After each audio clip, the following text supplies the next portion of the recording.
दोस्तों master stroke, खेला हो गया, ये सारी बातें हम पिछले कई सालों से सुन रहे हैं, लेकिन ये बातें हमेशा बीजेपी या उसके चाणक्य के लिए बोली जाती थी। लेकिन वक्त बदला, हालात बदले, जज्बात बदले ऐसे कि असली खेल हरियाणा के चुनावों में आज हो गया। मतलब इतनी बड़ी कॉमेडी हुई है बीजेपी के साथ, इतनी बड़ी किरकिरी हुई है बीजेपी की कि बीजेपी के लोग, बीजेपी के नेता, खुद प्रधानमंत्री मोदी चिल्लाते रह गए और कांग्रेस पार्टी ने खेल कर दिया, राहुल गांधी ने खेल कर दिया। दोस्तों अब आज देखिए कितनी दिलचस्प सी तस्वीर है। महेंद्रगढ़ में राहुल गांधी की रैली थी। अशोक तंवर जो कि एक वक्त में कांग्रेस के अध्यक्ष रह चुके हैं, हरियाणा के कांग्रेस के नेता रह चुके हैं, वो कांग्रेस छोड़कर उन्होंने आम आदमी पार्टी ज्वाइन की, फिर आम आदमी पार्टी छोड़कर बीजेपी में शामिल हो गए और इस बार लोकसभा चुनाव में बीजेपी ने उनको टिकट भी दिया। दलित नेता माने जाते हैं और बड़े दलित नेता माने जाते हैं और कांग्रेस पार्टी में हुड्डा से उनकी खटपट रहती थी, लेकिन बीजेपी ने उनको टिकट दिया, चुनाव वो हार गए। लेकिन आज सुबह तक वो कांग्रेस के खिलाफ बीजेपी की रैली कर रहे थे। ये देखिए अशोक तंवर की आज सुबह की ये फोटो है, जहां पर अशोक तंवर बीजेपी के समर्थन में वोट मांग रहे हैं और कांग्रेस के खिलाफ प्रचार कर रहे हैं। और उसके 1 घंटे बाद क्या हुआ? 1 घंटे बाद यही अशोक तंवर ने हाथ जोड़ा और राहुल गांधी की रैली में शामिल हो गए और खुद उसके बाद ये फोटोज शेयर करके क्या बता रहे हैं कि राहुल गांधी की मौजूदगी में मैं कांग्रेस पार्टी में शामिल हो गया। मतलब क्या मास्टर स्ट्रोक और क्या खेला, इससे बड़ा और क्या सियासी ड्रामा चाहिए? आज का सबसे बड़ा ड्रामा है दोस्तों ये। अब दोस्तों राजनीतिक पंडित इसमें कह रहे हैं कि कांग्रेस का खेल है, कांग्रेस ने मास्टर स्ट्रोक चला है। बिल्कुल चला है कांग्रेस ने मास्टर स्ट्रोक, क्योंकि पूरे के पूरे चुनाव में बीजेपी के पास एक ही मुद्दा था कि देखिए कांग्रेसी दलितों की कितना अपमान कर रहे हैं। अब कोई बीजेपी से पूछे कि ऐसा घोर अपमान क्या हो रहा था भाई अशोक तंवर का बीजेपी के अंदर, कि अशोक तंवर ने 1 घंटे के अंदर बीजेपी छोड़कर कांग्रेस का हाथ थाम लिया, एक बार फिर से उसी कांग्रेस में चले गए जिसको छोड़कर भाजपाई बने थे। हालत ये हो गई दोस्तों कि चुनाव के प्रचार का आज जब आखिरी दिन है तो राहुल गांधी ने सब कुछ झोंक दिया, अपने आप को दांव पर लगा दिया। 3 दिन तक हरियाणा की सड़कें नाप दी और प्रधानमंत्री मोदी सोशल मीडिया में पोस्ट लिखकर, जी हां पोस्ट लिखकर, हरियाणा के लोगों में अपना विश्वास कायम करते हुए कह रहे हैं कि उनको पक्का विश्वास है कि इस बार तो बीजेपी की सरकार बनेगी। दोस्तों एक तरफ Rahul Gandhi back to back BJP पर राजनीतिक सर्जिकल स्ट्राइक कर रहे हैं, भाजपाइयों को तोड़ तोड़ कर कांग्रेसी बना रहे हैं और प्रधानमंत्री मोदी पोस्ट कर रहे हैं। सोशल मीडिया में पोस्ट लिखकर पीएम मोदी ने लिखा, अब से कुछ देर में हरियाणा विधानसभा चुनाव का प्रचार अभियान समाप्त हो जाएगा। बीते कुछ दिनों में मैंने पूरे राज्य की यात्रा की, मैंने लोगों का जो उत्साह देखा उसे देखकर मुझे पक्का विश्वास है कि हरियाणा के लोग भाजपा को फिर अपना आशीर्वाद देने वाले हैं। हरियाणा के देशभक्त लोग कांग्रेस के विभाजनकारी और नकारात्मक राजनीति को कभी स्वीकार नहीं करेंगे। पिछले 10 वर्षों में भाजपा ने हरियाणा के लोगों के जीवन को समृद्ध बनाने के लिए लगातार काम किया है। हमने सभी वर्गों के कल्याण को प्राथमिकता दी है, किसान हो, युवा हो, महिलाएं हो, गांव और शहरों का विकास हो, हमने कोई कोर कसर बाकी नहीं छोड़ी। हम हरियाणा को कांग्रेस के घोटालों और दंगों वाले दौर से बाहर निकाल कर लाए हैं। हरियाणा की जनता जनार्दन जानती है कि कांग्रेस का मतलब भ्रष्टाचार, जातिवाद, सांप्रदायिकता और भाई भतीजावाद की गारंटी है। बापू बेटे की राजनीति का मूल उद्देश्य सिर्फ स्वार्थ है। कांग्रेस यानी दलाल और दामाद का सिंडिकेट। लोग आज हिमाचल से कर्नाटक तक कांग्रेस सरकारों की विफलता भी देख रहे हैं। कांग्रेस की नीतियां लोगों को तबाह करती हैं, इसीलिए हरियाणा के लोग कांग्रेस को बिल्कुल नहीं चाहते। हरियाणा की ये जनता ये जानती है कि कांग्रेस कभी स्थिर सरकार नहीं दे सकती। हरियाणा के लोग देख रहे हैं कि कैसे कांग्रेस के नेता आपस में लड़ रहे हैं। ये हाल तब है जब ये विपक्ष में है। हरियाणा के लोगों को इस बात से भी चोट पहुंच रही है कि हरियाणा और दिल्ली में बैठे 2 खास परिवारों के इशारे पर पूरा हरियाणा अपमानित हो रहा है। कांग्रेस के नेताओं ने आरक्षण खत्म करने का बयान देकर अपने इरादे जता दिए हैं। हरियाणा का पिछड़ा और दलित समुदाय जातिगत हिंसा रोकने विफल रहने पर पहले से ही कांग्रेस से नाराज चल रहा है, इसीलिए लोगों ने कांग्रेस को फिर कड़ी सजा देने का मन बना लिया है। हरियाणा के गली गली से एक आवाज आ रही है, भरोसा दिल से, भाजपा फिर से। आज पूरी दुनिया की नजरें भारत पर हैं। दुनिया भारत की ओर बहुत आशा और उम्मीद से देख रही है। ऐसे में ये बहुत महत्वपूर्ण हो जाता है कि हरियाणा के लोग एक ऐसी सरकार चुने जो भारत को मजबूती देने की दिशा में प्रयास करें। कांग्रेस कभी देश को मजबूत नहीं बना सकती, इसीलिए मैं हरियाणा के अपने मतदाताओं से आग्रह करता हूँ कि वे फिर से भाजपा को अपना आशीर्वाद जरूर दें। बड़ा कंफ्यूजन है प्रधानमंत्री मोदी के इस पोस्ट में।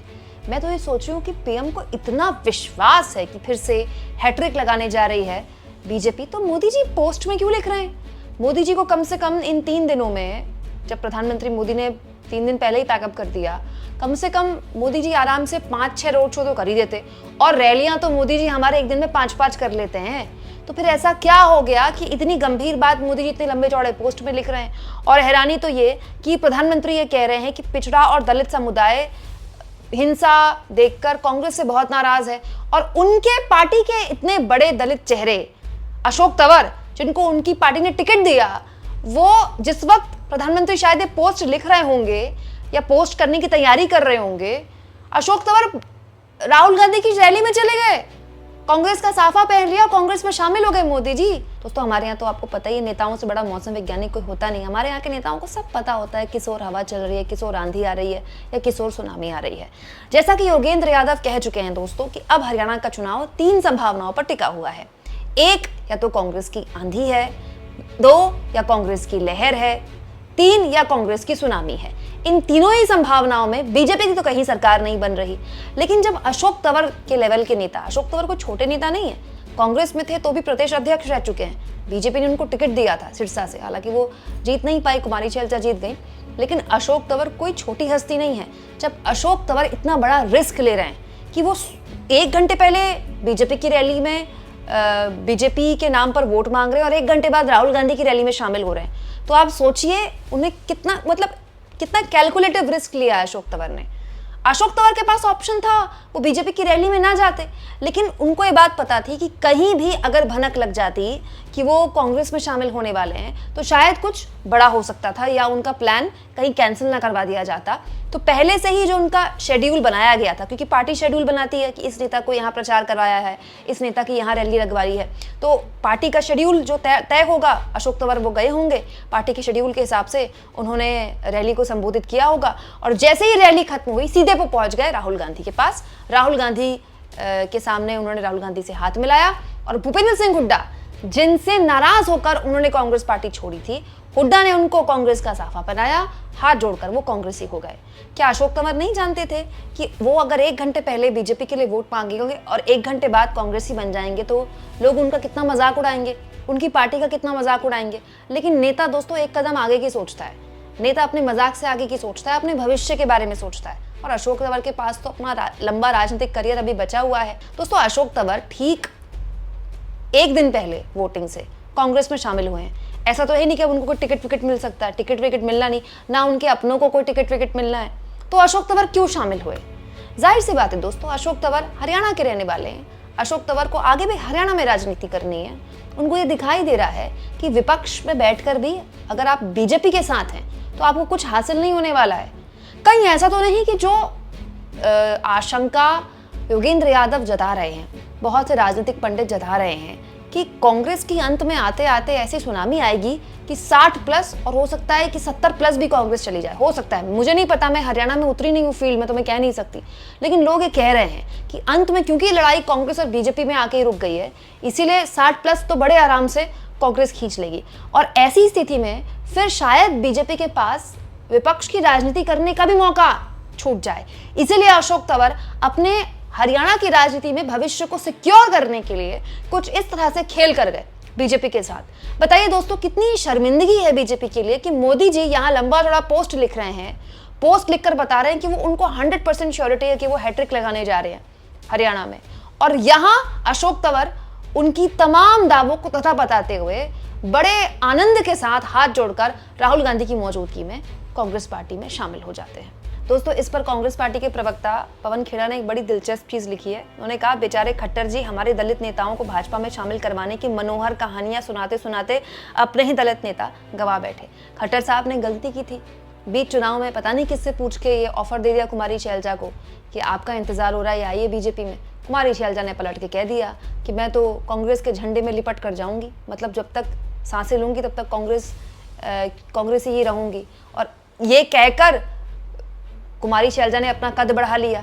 लेकिन मनोहर लाल खट्टर को देखिए, कांग्रेस के दलित नेताओं को बुला रहे थे अपनी पार्टी में, उनके खुद के दलित नेता छोड़कर कांग्रेस में शामिल हो गए। ये सब तब हो रहा है दोस्तों जब आज प्रचार का शोर थम जाएगा और कल का दिन एक तरह से आराम मिलेगा हरियाणा के वोटरों को, और परसों हरियाणा के वोटर वोट करना शुरू कर देंगे। दोस्तों अब तो मैं ये सोच रही हूँ, अशोक तंवर ने जो पूरे विधानसभा चुनाव में अपनी पार्टी के लिए प्रचार किया होगा, मतलब अपनी पुरानी पार्टी के लिए, बीजेपी के लिए, तो अशोक तंवर क्या पूरे दिल से प्रचार कर रहे होंगे? क्योंकि अशोक तंवर जैसे नेता अगर बीजेपी छोड़कर कांग्रेस में शामिल हो रहे हैं तो उनकी बातचीत कई दिनों से चल रही होगी, मतलब बातचीत वो यहाँ के नेताओं से कर रहे होंगे, है ना, और रैली वो बीजेपी के नेताओं से कर रहे होंगे।